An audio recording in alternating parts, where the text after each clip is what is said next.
Hello, my dear friends. I have I don't know if you call it sad duty, but I have the duty to inform all of you of a very simple fact. The President of the United States of America is a pervert. Understand what I just said. The President of the United States of America is a pervert. Now, you just don't say something like that without backing it up. When James Carville goes after Donald Trump, it's not a discussion, it's a takedown. The veteran strategist flips Trump's image on its head, showing him as driven more by ego than real strength, remembered more for disorder than leadership. Carville doesn't just point out Trump's weaknesses. He stamps them into memory, casting him as a tired repeat nobody wanted. And for someone obsessed with legacy, nothing cuts deeper than being seen as irrelevant. Dramatic here, but at 1 o'clock on the 17th of January of 2024, I raised a question and pointed out that they were red splotches on Donald Trump's hands, and that could be professional, a sign of syphilis, a venereal disease, a tertiary syphilis, and it can have profound effects if not treated. James Carville doesn't just talk about Donald Trump, he takes him apart with the precision of someone who studied him for years and knows exactly where the weakness lies. Trump may sit in the Oval Office as president, but to Carville, he's less a leader and more a warning wrapped in red ties and orange tan. When Carville strikes, he isn't trying to leave a scratch, he's aiming to leave a mark that lasts forever. Would you like me to make it even shorter, closer to a punchy YouTube intro style, or keep this balance of flow and detail? So Trump has gone out of his way to tell us he's a pervert. He's talked about, this is very difficult, I hate to bring this up, but we got to do this. His youngest daughter, I think her name was Tiffany, and was fantasizing about her breasts when she was in... From the beginning, Carville goes after Trump's fixation on appearances. For someone who boasts about power and toughness, his image is built on illusions. Carville highlights the irony of a president who values crowd numbers and TV ratings more than actual leadership. In his view, Trump's time in office looks less like governing a nation and more like starring in a non-stop vanity show where applause matters more than policy. Do you want me to keep this slightly sharp and dramatic tone, or make it even plainer and more conversational for YouTube narration? This is a supplement to what I just did, because I think I brought up a really, really important point here. And, you know, sometimes you always have to evaluate the conclusions you drew because maybe they were erroneous conclusions. And so one of the things that we know for sure is Donald John Trump stinks. In other words, he smells like shit. The Louisiana-born strategist doesn't hold back in portraying Trump as the embodiment of political dysfunction. Carville argues that every decision Trump makes comes from deep insecurity, always chasing approval while dodging accountability. It's as if Trump is forever auditioning for the role of president in his own mind, while the country is left watching the outtakes. Carville sharpens this picture by warning that history will remember Trump less for achievements and more for the disorder he leaves behind. Do you want me to keep the imagery vivid like this, or tone it down to a simpler, more casual YouTube style? Then he talked on Howard Stern about having sex with his oldest daughter. Come on, man. I'm not that sheltered. I'm 80 years old, all right? I've been around the world once. I've been to Arkansas twice. I've seen and heard a lot of shit in my life. I have never, ever heard of anybody fantasizing about having sex with their daughter. You're a pervert. Carville has a sharp way of cutting into Trump's business record. He reminds people that Trump isn't a self-made mogul. but someone boosted by family money, rescued by bankruptcies, and obsessed with image over substance, to Carville, Trump's empire isn't proof of success, but a showcase of failures dressed up in gold. The biggest trick of all, he argues, is convincing the world that this image builder actually earned his path to the presidency. Would you like me to make the next? Rewrites lean more toward hard-hitting and dramatic, or smoother and conversational for easy listening? Fiasco in Canada, where there was a G7 meeting, and of course he can't stay because, frankly, they don't give a shit about him anymore. He was not the center of attention. And then he holds a press conference with the Prime Minister of the United Kingdom, of which he has some empty pages that are blowing in the fucking wind that don't have anything on. Carville doesn't mince words when it comes to Trump's political style or the lack of one. He argues that true leaders bring people together, tackle problems, and guide the country through crises. Trump instead stirs up fights and feeds off division like fire fuels an arsonist. Carville mocks the idea of a president who treats Twitter tantrums as if they were official statements. That's not leadership. He says it's theater, and the audience is left disappointed forever. Expecting more, his critique cuts deeper when he focuses on Trump's thin skin. For someone who brags about toughness, Trump crumbles at the slightest pushback. Carville paints him as a man quick to throw punches, but quicker to sulk when the blows come back. It's what he calls political glass-jaw syndrome, all swagger, until a single jab sends him into endless complaints about being treated unfairly.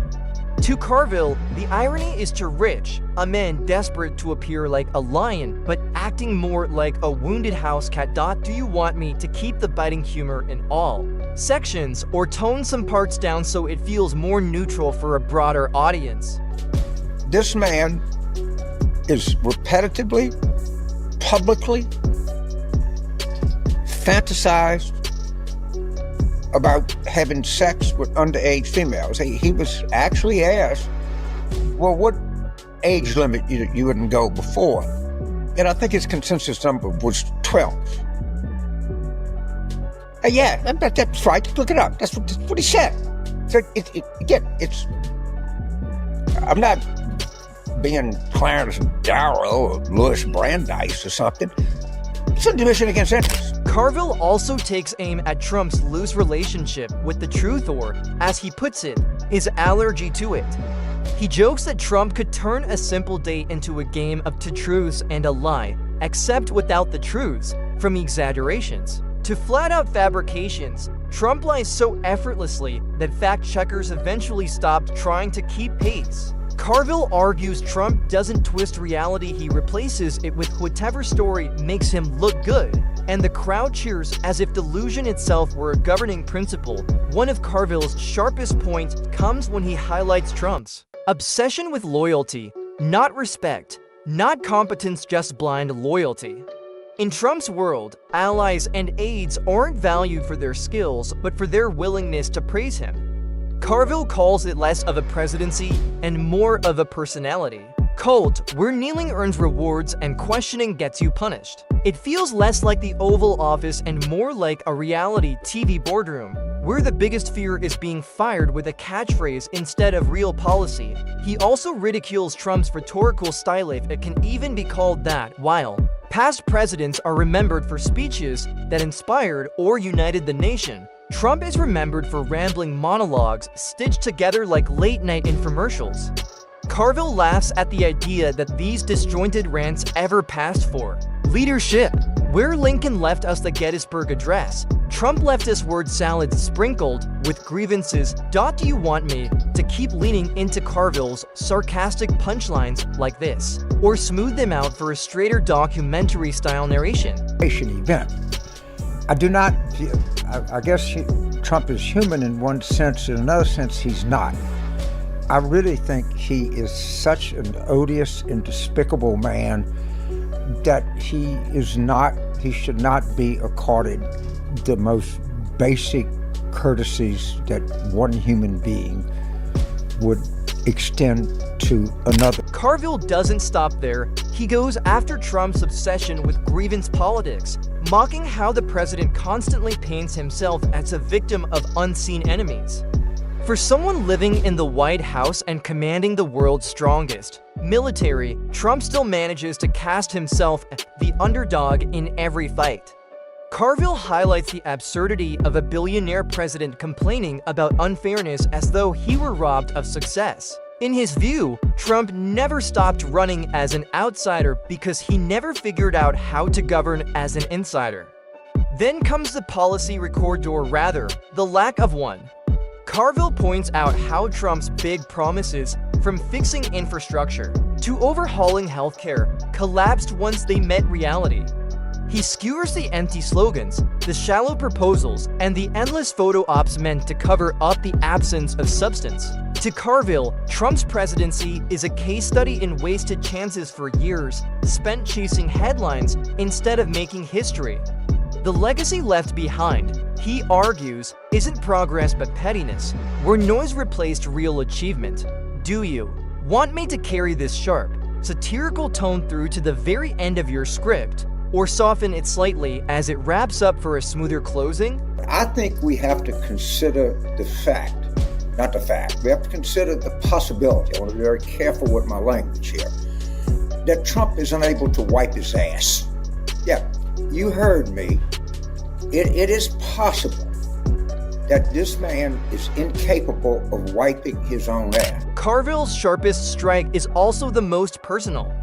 He argues that Trump isn't a driver of political change, but a product of America's appetite for spectacle.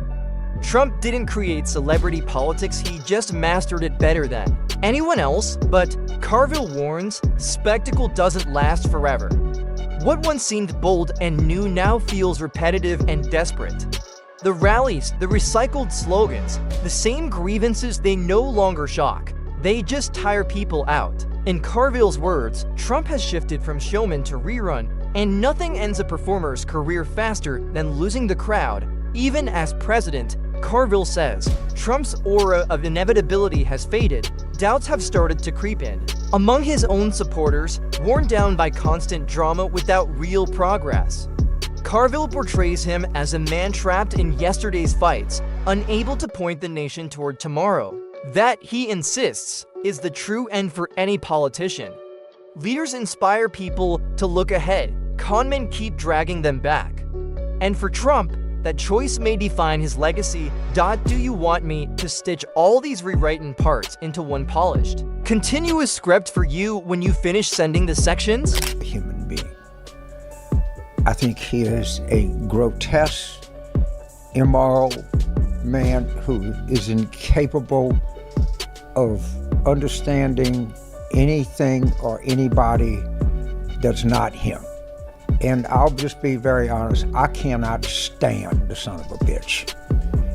But we've been a lot of people and say you really shouldn't use this language, and I'm trying to think of what can I do to accommodate some of these people, and what I can do is this. I am no longer going to say he can't wipe his ass.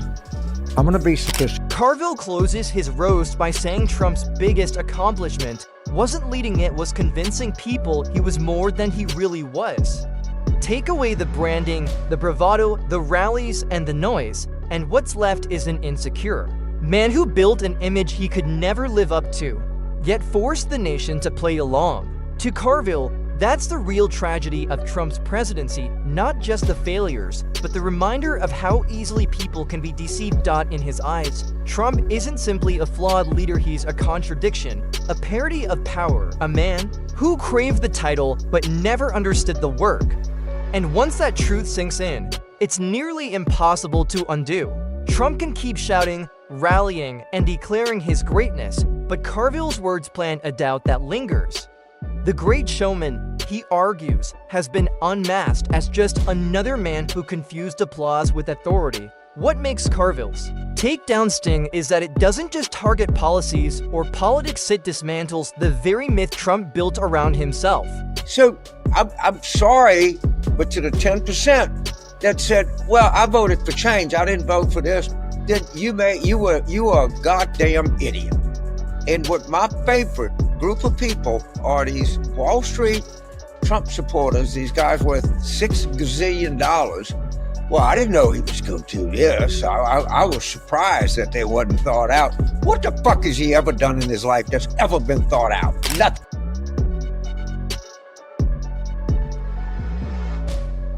By stripping away the illusion, Carville strikes Trump where it hurts most his image.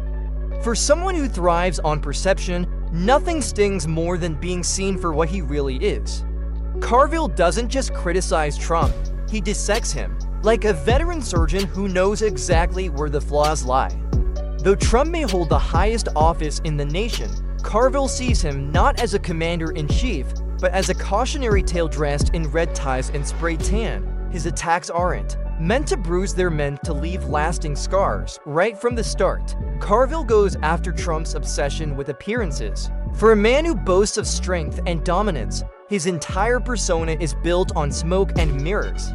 Carville mocks the irony of a leader who measures success by crowd sizes and TV ratings rather than by the realities of governance. In his view, Trump's presidency isn't about leading a nation, it's about starring in a never-ending vanity show where applause always outranks policy. I do want to press you on one thing, and I appreciate that you've criticized the left wing of your party, James. I truly do. Right, and I think that you're right when you say leaning into gender identity and pronouns and the feminine nature of the current message of Democrats is a loser. I have to tell you, James, I also think it's a loser to do something that you have done, and that is to constantly equate President Trump to Hitler, constantly equate this to an authoritarian regime. I think you've got to find a positive message and stop hyperventilating over the dystopian future of America. I don't know, but there's a lot of evidence to say that Trump, shall we say, has a favorable view of some of these things. Oh, James. And I will continue to bring it up, and I always appreciate to be on Fox when I can bring it up to Fox viewers so they can judge how admiring that Donald John Trump is of National Socialism. That's fine. Okay. The Louisiana-born strategist doesn't hold back in casting Trump as a walking symbol of dysfunction. Carville argues that every move he makes comes from deep insecurity, always desperate for validation yet unwilling to take responsibility. It's as if Trump is forever auditioning for the role of president in his own mind, while the rest of the country is forced to sit through the blooper reel. Carville leans on this imagery to drive home his point. History will likely remember Trump not for achievements, but for the chaos he left behind. Carville is also quick to attack Trump's business record. He loves reminding people that Trump isn't a self-made mogul, but someone cushioned by family money, bailed out by bankruptcies, and obsessed with style over substance. In his words, Trump's empire isn't a monument to success, but a museum of failure dressed up in gold plating. And the greatest con of all, Carville argues, was convincing Americans that this man built his own way to the presidency. Trump's more ahead than he's ever been. It's going the wrong way. It's not working. Everything that we're throwing is spaghetti at a wall, and none of it is sticking, me included. And, you know, we gotta try to think of something different, because what we're doing is really... Carville doesn't let Trump's political style or lack of it off the hook. He argues that real leaders unite people, solve problems, and guide the nation through crises. Trump, by contrast, thrives on conflict, fueling division the way. An arsonist thrives on fire. Carville ridicules the absurdity of a president who treats Twitter outbursts like official statements, saying that's not leadership at all, it's performance art. And the real punchline is on those who expected better. His rose cuts deeper when he highlights Trump's inability to handle criticism. For someone who brags about toughness, Trump is fragile to the point of parody. Carville points out the contradiction of a man who hurls insults with ease, but collapses into self-pity when they're thrown back at him. He calls it a case of political glass jaw syndrome, all the talk of being a heavyweight, yet one jab sends him spinning into rants about being treated unfairly. To Carville, the irony is too good to ignore. A man desperate to look like a lion, but acting more like a wounded house cat.